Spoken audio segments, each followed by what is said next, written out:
شهر رمضان الذي أنزل فيه القرآن هدى للناس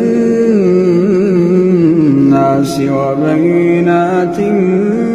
من الهدى والفرقان فمن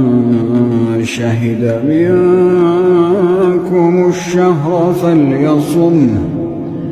ومن كان مريضا أو على سفر فعدة من أيام